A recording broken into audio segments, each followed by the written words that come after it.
बाबा कस काय वाटली सभा? चांगली चांगली वाटली. चांगली वाटली ना? बर बर बर. मागचे बाबा कुठले आहेत? मागचे बाबा आमचे गोंदेगावचे. कोणत्या गावचे बाबा? गोंदेगाव. कोणतं गाव? गोंदेगाव. गोंदेगाव. बाबा तुम्ही कुठले आहेत? जालना. कुठले बाबा? गोंदेगाव. गोंदेगाव. कस काय वाटली सभा? चांगली वाटली. चांगली होती का? बर बर बर. हे गोंदेगाव. या समोर या बाबा, समोर या. तुम्ही कोण बोलता? कुठले बाबा? गोंदेगाव. गोंदेगाव. कुठं आलं ते? देवगाव रोड. कुठं? देवगाव रोड. बरोबर. सभा कस काय वाटली? एकदम बेस्ट. छान होती का? कस काय वाटली बाबा सभा? सभा एकदम चांगली. चांगली वाटली ना? हो. बर बर बर. ठीक. मेडिकल कॉलेज मिळालं, आपले मुलं मुली डॉक्टर होतील, MBBS होतील, MD होतील. शहरामध्ये SRPचा कॅम्प आहे. 1200 कुटुंब राहतात.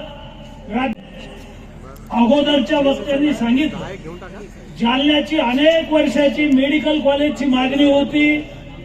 हे मेडिकल कॉलेज देवाभाऊंनी, माननीय मुख्यमंत्री महोदयांनी 50 वर्षानंतर जालन्याला दिलेलं आहे. सोडवण्याचा प्रयत्न करणारे जालना शहर कधी काळी अंधारामध्ये होतं.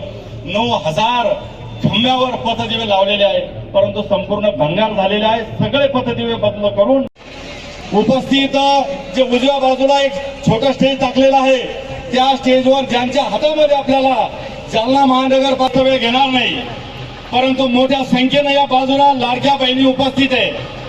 आणि म्हणून आपल्या राज्यामध्ये, देशामध्ये या वेळेला महानगरपालिका येणार, त्याच्यामध्ये कुठल्याही प्रकारची शंका नाहीये. आणि म्हणून मी या ठिकाणी एकच सांगणार, 2 गोष्टी या ठिकाणी सांगणार आहे की जालना शहराचं विस्तारीकरण होत असताना निश्चितपणानं या ठिकाणी केंद्र सरकारच्या माध्यमातून 20 कोटी रुपयाचा जो निधी आला, अटल